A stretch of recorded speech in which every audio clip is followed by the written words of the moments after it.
Hero hunk বাইকটি যদি 2-3 ঘন্টা মানে বন্ধ করে রাখা যায় তখন কিন্তু বাইক স্টার্ট নেয়।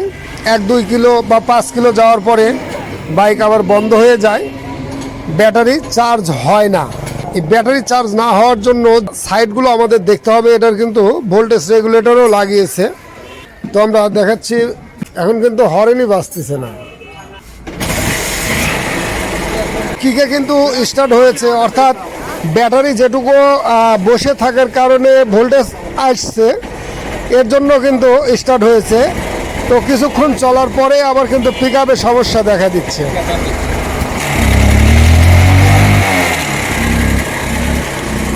হরেন বাজে না, লাইট দাও, কিছুই হয় না। তো এই যে গাড়ি বন্ধ হয়ে গেল। এর মূল কারণ কি দেখবো আসলে এখন কি অবস্থানে আছে।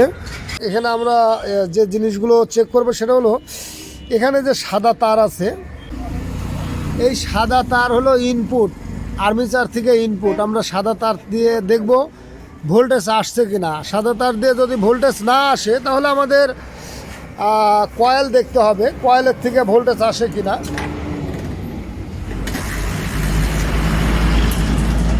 এখানে কিন্তু একদম ভোল্টেজ নেই, অর্থাৎ এই পর্যন্ত ভোল্টেজই আসছে না। আর্মিচার থেকে ভোল্টেজ যাচ্ছে কিনা আমরা এই সংযোগটা পরীক্ষা করব। ধাপে ধাপে কিভাবে পরীক্ষা করবেন সেই বিষয়টা আপনাদের দেখাবো। এখানে যে সংযোগ আছে এই সংযোগের থেকে আমরা পরীক্ষা করলেই বুঝতে পারবো যে ভোল্টেজটা এই পর্যন্ত আসছে কিনা আর্মিচার থেকে। 2 তারের সকেট, একটা বডি, একটা মেন। এখানে আমরা বাল্ব দিয়ে চেক করব। এখন আমরা দেখব কিক দিয়ে, এখন যেটুকু ব্যাটারি চার্জ আছে কিক দিলে কিন্তু বাইক স্টার্ট হবে। এখানে কিন্তু বাইক স্টার্টে আছে অথচ বাল্ব জ্বলছে না, এখানে কিন্তু ভোল্টেজ আসছে না। আমরা আর্মিচারটা খুলে দেখব আসলে ভিতরের অবস্থানটা কি, কয়েল পুড়ে গেছে না সংযোগ বিচ্ছিন্ন হয়ে গেছে, এটা কিন্তু আমাদের দেখতে হবে। মূলত আমরা যদি ধাপে ধাপে দেখি তাহলে কিন্তু রোগটা আমরা সঠিকভাবে নির্ণয় করতে পারবো। আমরা আর্মিচার খুলেছি, এটার কিন্তু কয়েলই পুড়ে গেছে। কয়েলটা বেঁধে দিলেও হবে, আর নইলে নতুন আর্মিচার কিনে লাগিয়ে দিতে হবে। কয়েলটি সেটিং করে দিচ্ছি, দেওয়ার পরে বিদ্যুৎ কিভাবে আসে, সঠিক পরিমাপে আসে কিনা এটা কিন্তু আমরা চেক করব। তবে মাল্টিমিটার হলে ভালো হয়। পিক আপ কয়েলের সংযোগটি দিয়ে নিচ্ছে, যেহেতু আমরা স্টার্ট করব বাইকটিকে। তো ব্যাটারি যেটুক চার্জ আছে এতে স্টার্ট হবে।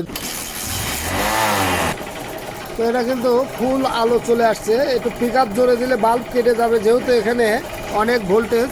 আর্মিচার এখন ঠিক আছে, আমরা আর্মিচারের সংযোগটি দেব, তারপরে দেখব ব্যাটারি কীরকম চার্জ হয়। এখন কিন্তু মিটারে আলো চলে আসছে, হর্নের সাউন্ডটা কমে গেছে।